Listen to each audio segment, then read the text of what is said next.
साथियों, महात्मा गांधी कहते थे, भारत गांव में बसता है। भारत की आत्मा गांव में है। पूज्य बापू के इस भाव को सही मायने में जमीन पर उतारने का काम बीते दशक में हुआ है। जिन 2.5 करोड़ से अधिक परिवारों तक बीते 10 वर्ष में बिजली पहुंची, वे अधिकतर गांव के ही है। जिन 10 करोड़ से अधिक परिवारों तक बीते 10 वर्ष में शौचालय पहुंचे, वे भी ज्यादातर गांवों के ही है। जिन 10 करोड़ बहनों को उज्ज्वला का गैस कनेक्शन मिला, उनमें से अधिकांश बहनें गांव में ही रहती हैं। जिन 12 करोड़ से अधिक परिवारों तक 5 सालों में नल से जल पहुंचा है, वे भी गांव की ही है। जिन 50 करोड़ से अधिक गांवों के बैंक में खाते खुले, वे भी ज्यादातर गांव में ही है।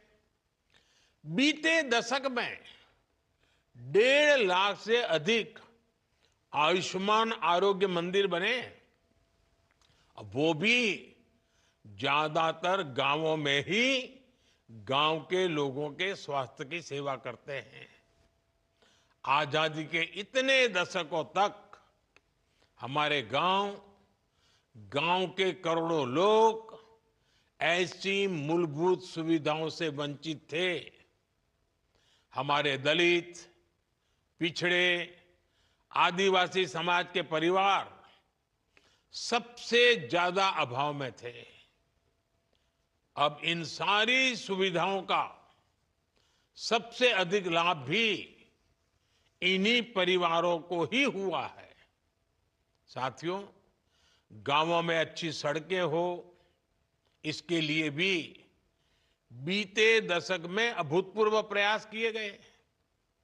साल 2000 में जब अटल बिहारी वाजपेयी जी प्रधानमंत्री थे, तब एक प्रधानमंत्री ग्राम सड़क योजना शुरू की थी। तब से लेकर आज तक करीब 8.25 लाख किलोमीटर सड़कें गांवों में बनाई गई। इतने सालों में 8.25।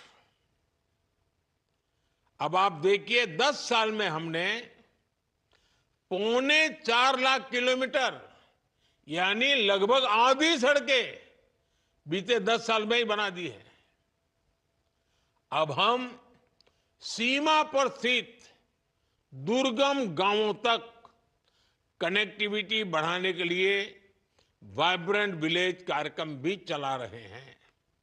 और साथियों, सड़क ही नहीं, गांव में इंटरनेट पहुंचाना भी हमारी प्राथमिकता रही है।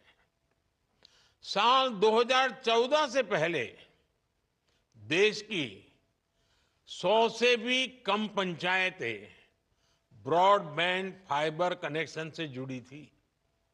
बीते 10 साल में हमने 2 लाख से ज्यादा पंचायतों को ब्रॉडबैंड फाइबर कनेक्शन से जोड़ा है। 2014 से पहले देश के गांवों में 1 लाख से भी कम कॉमन सर्विस सेंटर थे। बीते 10 साल में हमारी सरकार ने 5 लाख से ज्यादा नए कॉमन सर्विस सेंटर बनाए हैं। और ये सिर्फ आंकड़े नहीं हैं, इन आंकड़ों के साथ गांवों में सुविधाएं पहुंचती हैं, आधुनिकता पहुंची है। पहले जिन सुविधाओं को लोग शहरों में देखते थे, अब वो गांवों में मिलने लगी है। इससे गांव में सुविधा ही नहीं, बल्कि आर्थिक सामर्थ्य भी बढ़ रहा है। साथियों, 2025 की शुरुआत भी गांवों के लिए, किसानों के लिए बड़े फैसलों के साथ हुई है।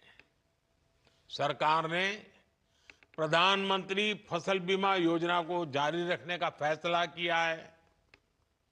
इसके तहत भी अभी तक करीब 1.25 लाख करोड़ रुपए की क्लेम राशि किसानों को मिल चुकी है, बीमा का पैसा मिला है। एक और फैसला डीएपी खाद को लेकर भी किया गया, जिसके दाम दुनिया में काफी बढ़ गए हैं। सरकार ने फिर से हजारों करोड़ रुपए की व्यवस्था की है ताकि किसानों को सस्ती खाद मिलती रहे। बीते दशक में किसानों को सस्ती खाद देने के लिए करीब 12 लाख करोड़ रुपए खर्च किए गए हैं। ये 2000 से पहले के दशक की तुलना में करीब 2 गुनी राशि है। प्रधानमंत्री किसान सम्मान निधि के उसके तहत भी अभी तक करीब 3.5 लाख करोड़ रुपए किसानों के खाते में पहुंच चुके हैं। ये किसान कल्याण के प्रति केंद्र सरकार की प्रतिबद्धता को दिखाता है।